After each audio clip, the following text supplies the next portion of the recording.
they gazed worriedly, looking at a metal ladder, but it was like a metal rope. It was metal cord, you know, thick steel metal cord.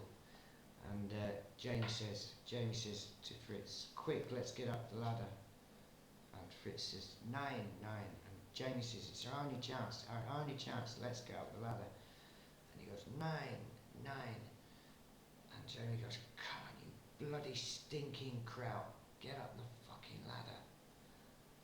And Fritz turned round and he pulls up one of his trouser legs to expose a wooden leg, and he said, "I'm disabled! I'm disabled!" So Jamie looked and frowned in disbelief. "Wait," said Jamie, "but that's impossible! How did you scramble over all those rocks?" And then Fritz looks at Jamie and says, "I don't know." So they were both stuck in a cave being chased by these things. Luckily, what actually happens is that a mysterious door closes behind them and they find themselves in a lit room which has no apparent exit except for this one ladder. And they think they'll be trapped in there unless they get up the ladder, until Fritz says, "Look, there's someone approaching over there." So Jamie looks, and a woman, quite an old woman, perhaps in her late 40s or early 50s, dressed in long priestess's robes, approached them across the room. Fritz leapt a good 10 feet into the air and grabbed onto the 8th rung of the ladder. Jamie turned and shouted at him, "Fritz, you said you were disabled." Or you actually said, "I'm disabled. What's going on?" And Fritz says, "Oh, the leg, that's nothing. I can do anything a normal superhuman can do. I'm disabled because I'm a Nazi ginger Jew. Socially, I'm fucked." So when I say I'm disabled, and I didn't say it like that, I said it like this, "I'm disabled," in sort of German. Anyhow, that's my disability. Honky.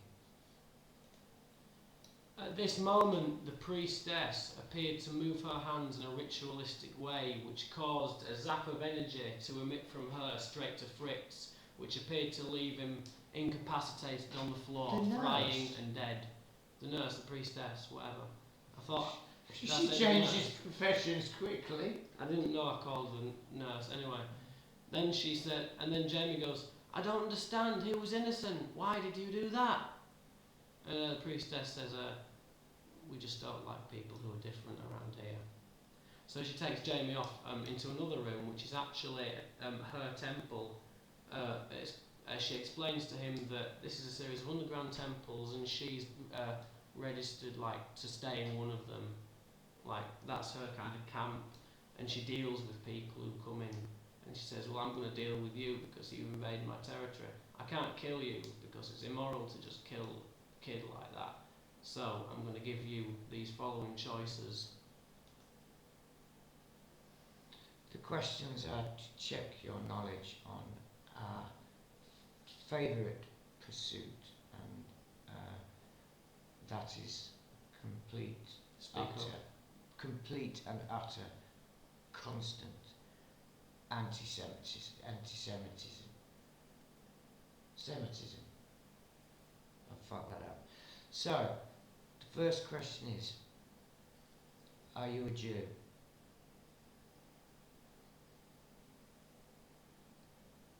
It's your minute.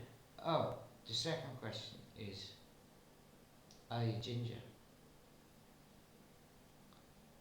The third question is, are you circumcised? The fourth question is, what day do you celebrate the Sabbath on?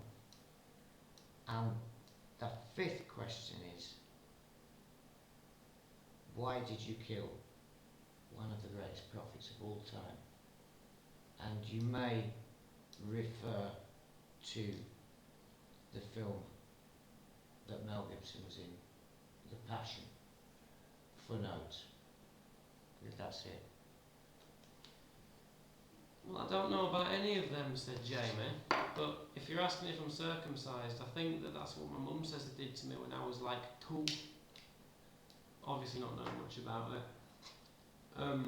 Then, James appeared to have a blank in his memory. Obviously the priestess had done something to incapacitate him when she realised the results of this test, whatever they turned out to indicate. And then he was left lying on the same beach, a good few metres away from the cave, and he awoke to see his parents running towards him in happiness and joy to find him again. Finish 10 minutes. And as Jamie ran towards his parents, he heard them shouting towards him, and they're shouting, slowly rolling down the hall, faster than a cannonball. Where were you when we were getting high? We were up at the right hand of God, sipping champagne, whilst you're about to die. We know the business up here, so if you want a word in the ear of St. Peter, it doesn't rhyme anymore. One thing Peter doesn't like is if you become a bore. And you won't get to see God and you'll go to hell. I think we'll both be going to hell after this video then, if that's the I think it case. was crap.